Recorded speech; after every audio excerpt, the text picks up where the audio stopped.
그 전략이라는 말을 많이 쓰죠. 전략이라는 말의 뜻은 혹시 아십니까? 전략.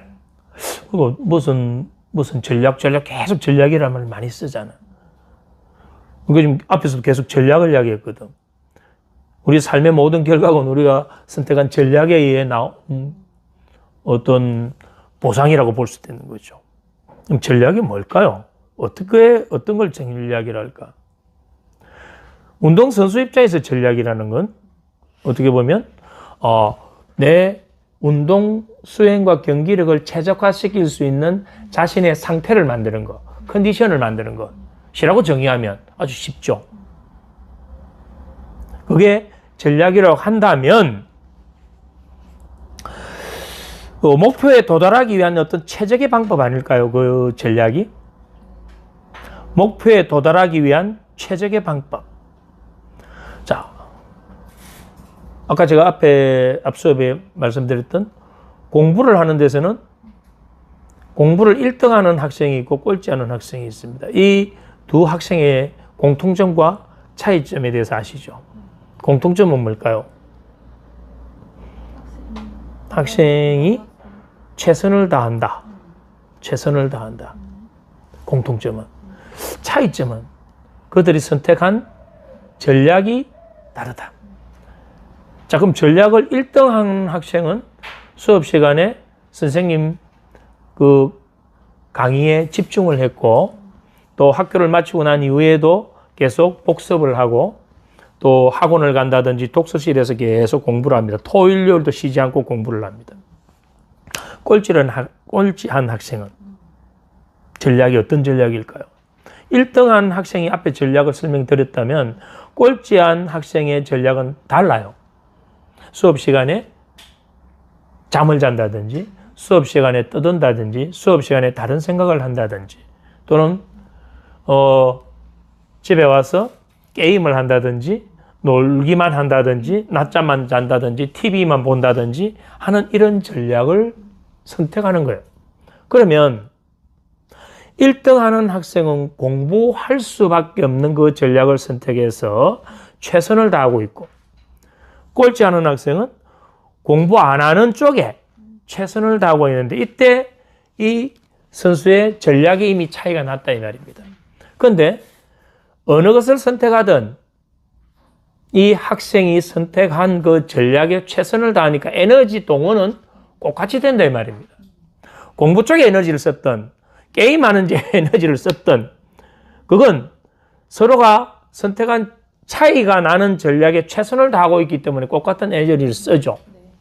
그런데 얻는 결과는 전혀 상이하죠. 공부 1등 하는 학생은 자신의 그 전략에 최선을 다해서 자신의 모든 자원과 에너지를 다 동원했기 때문에 1등이라는 결과를 얻는 데 성공했습니다. 그러면 꼴찌하는 학생은 꼴찌할 수밖에 없는 그 전략을 선택해서 거기에 최선을 다해서 자신의 자원과 에너지를 다 쓰는 거예요. 그래서 꼴찌라는 결과를 얻는데 성공을 한 거죠.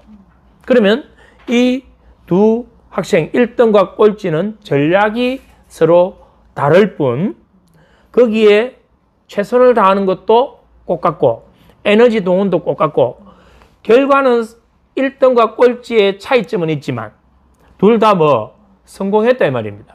1등에 성공했고 꼴찌에 성공했다. 우리가 공부를 하는 데서도 결국은 이게 드러나기는 1등 꼴찌로 드러났지만 서로의 뭐가 다르다는 겁니까?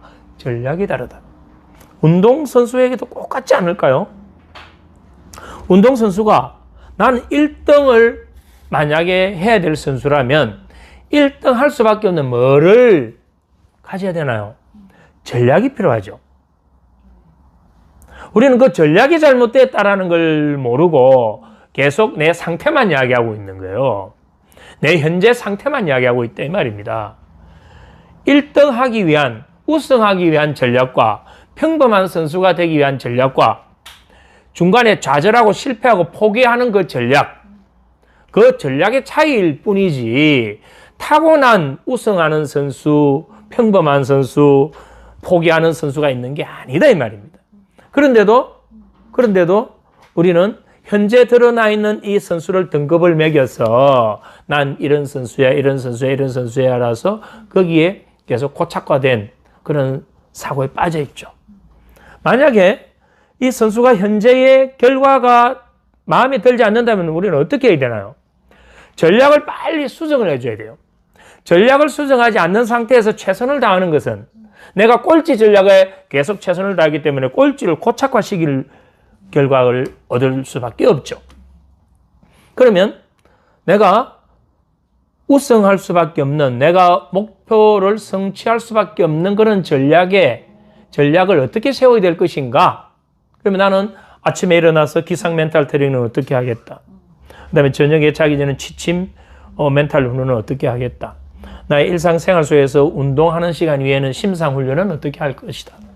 나는 일상생활 속에서도 모든 걸 루틴화할 것이다. 훈련 과정에서도 모든 걸 루틴화할 것이다. 훈련 상황을 나는 실제 상황으로 계속 뇌에 트레이닝 시키기 위해서 훈련장에 들어가기 전에 실제 경기장에 대한 그런 이미지를 불러와서 그러한 감각을 끌어올릴 것이다. 이런 것들을 전부 다 내가 우승할 수밖에 없고 1등 할 수밖에 없는 그 전략을 수립해야 된다 이 말입니다. 이 전략 수립을 선수 본인이 못한다면 코치가 도와줘서라도 그 전략 수립을 해야 된다는 겁니다. 이 전략 수립이 제대로 안 된 상태에서 선수가 열심히 한다고 원하는 결과를 얻는 건 아니에요.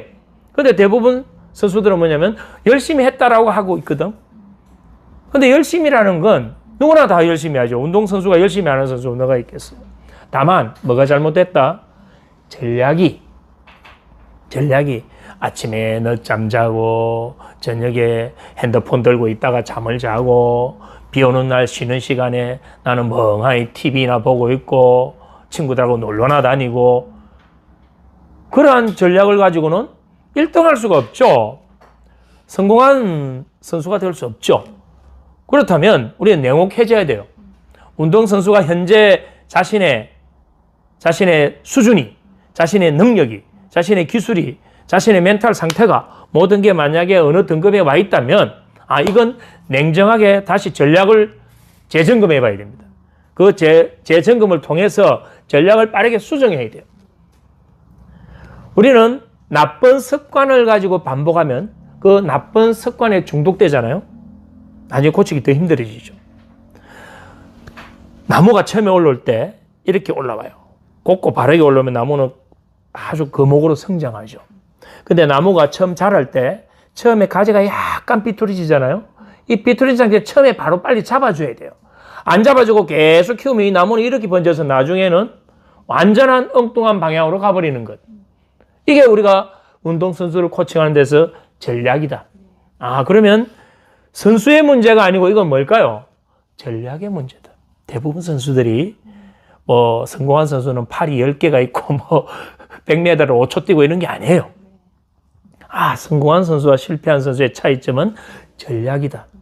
이 전략을 그러면 어떻게 수립을 해가지고 이 선수에 맞는 그 전략에 선수가 최선을 다할 수 있게 만들어줘야 된다. 그 최선을 다하는 과정에서 이 선수 안에 있는 자원과 에너지를 다 쓰게 만든다면 목표 쪽으로 갈 수밖에 없다. 그런데도 선수든 코치든 여기에 전략을 제대로 수립을 안 했고 또 수립했다 하더라도 그 전략에 최선을 다하지 않고 실행이 뒤따르지 않는다면 이 선수가 현재 얻는 결과는 원하는 게 아닐 수가 있다 이 말입니다. 자, 그럼 오늘 제가 이제 설명드렸던 운동선수의 초점, 그 다음에 초능력, 전략, 이건 같은 전체성을 갖고 봐야 돼요. 전체성을 가지고. 자, 구체적으로 이제 몇 가지 전략에 대한 설명을 보충한다면, 자, 이렇게 보세요. 아까 제가 이제 아침에 기상 멘탈 전략, 지침 멘탈 전략, 루틴 전략, 시각화 전략, 모든 거 다 전략이라고 이름을 붙여줘야 된다. 그 외에 몇 가지 이제 제가 사례로 든다면, 자, 이렇게 보세요. 선수가 지금 하고 싶은 것을 하는가, 해야 될 것을 하는가. 지금 하고 싶은 것을 한다면 나중에 시간이 지나서 자신이 하기 싫은 일을 해야 합니다. 지금 해야 할 것을 한다면 나중에 시간이 지나서 자신이 하고 싶은 걸 할 수 있는 그런 자격을 얻습니다. 그런데 많은 선수들이 당장 해야 할 것을 하지 않고 하고 싶은 걸 한다 이 말입니다. 그게 뭘까요? 당장 하고 싶은 쉬는 거, 노는 거, 게임하는 거, 엉뚱한 쪽에 자신의 자원과 에너지를 쓰고 자죠. 왜냐하면 운동 훈련 자체가 힘들고 어떻게 보면 고통스럽고 스트레스예요. 그래서 이 선수들은 그러한 스트레스를 해소하기 위한 뭔가가 필요하죠. 근데 거기에서 우리 뇌는 본능적으로 쾌락을 추구하고 고통을 회피하니까 쉬는 시간에 점점 그러한 편안함과 쾌락을 쫓아간다 이 말입니다. 그 상태에 우리의 뇌의 전용 신경회로가 물들게 된다는 거죠. 그래서 그러한 하고 싶은 게 있다 하더라도 내가 해야 될 것을, 전략이 우리가 서 있잖아요. 해야 될 게 뭔가요? 내 꿈과 목표는 국가대표 선수다, 올림픽 대표 선수다 라는 그 꿈과 목표가 있다면 그 꿈과 목표를 이룰 수밖에 없는 전략을 수립하는데 그 전략에 내가 휴식 시간에는 무엇을 어떻게 해야 된다, 내가 토요일 일요일 쉬는 훈련이 없는 때는 어떤 전략을 수립해서 거기에 뭘 해야 된다, 그것이 내 꿈과 목표를 이루는데 도움이 된다. 그렇다면 나는 그걸 실행해야죠. 그건 뭐냐면 해야 할 것입니다. 해야 할 것. 그래서 하고 싶은 것보다는 뭘 해야 된다? 해야 할 것을 먼저 하는 그 전략이 필요하다. 아까 앞에 설명드렸던 목표 성취에 도움이 되는 것은 그 무엇이든 다 하고 도움이 되지 않는 것은 그 어떤 것도 하지 마라 하는 전략도 갖고 있어야 된다. 이런 건 선수에게도 계속 주지시켜서 선수가 거기에 세뇌되도록 반복 트레이닝을 시켜줘야 되고 코치도 그에 대한 정확한 그 기준을 갖고 있어야 된다. 모든 게 다 전략이라 했습니다. 기술을 향상시킬 수 있는 전략, 체력을 강화시킬 수 있는 전략, 멘탈을 강화하는 전략, 모든 걸 전략적 차원에서 접근해야 되고 그것들을 어떻게 실행 옮길 것인가, 또 실행을 하는 과정에서 어떻게 피드백을 할 것인가, 거기에 대한 훈련 일지는 어떻게 적을 것인가, 이 모든 것들을 전략적 차원에서 초점을 맞춰서 계속 일치시켜 나가야 됩니다. 자, 그렇다면 우리는 성공할 수밖에 없는 전략을 수립하는 것이 아주 중요하다. 그건 이미 우리가 알고 있죠. 뭘 하면 우리가 성공할 수 있다는 걸. 다만 그것이 힘들다, 그것이 고통스럽다, 그건 내가 할 수 없다라는 자신 안에의 경계를 만들어놨기 때문에 계속 거기서 도망가려고 할 뿐이지. 그건 다 알고 있어요. 선수도 내가 뭘 하면 되는지, 뭘 해야 되는지는 코치도 알고 선수도 알고 있다. 그럼 그걸 정확하게 선수와 코치가 함께 전략을 수립하는 데 동참을 해서 그 전략을 수립하고 그것을 실행하는 것, 또 실행에 대한 어떤 점검, 실행에 대한 피드백, 그걸 통해서 또 그 부분에서 결과가 안 나온다면 또 전략을 다시 수정해서라도 끊임없는 이 전략을 목표와 꿈을 향해서 갈 수 있도록 세팅해 줘야 됩니다. 그렇다면 성공이라는 건 이미 결정된 거나 마찬가지라고 볼 수도 있는 거죠.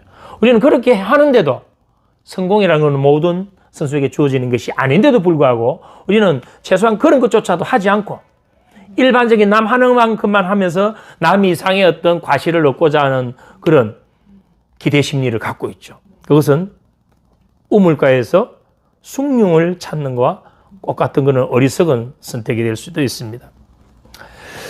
성공은 결국 주어지는 것이 아니에요. 선수와 코치가 선택하는 것이죠. 그 선택은 바로 전략이다. 그리고 그 전략은 실행에 의해서 현실적 결과를 창조한다. 이렇게 이제 정의를 하겠습니다.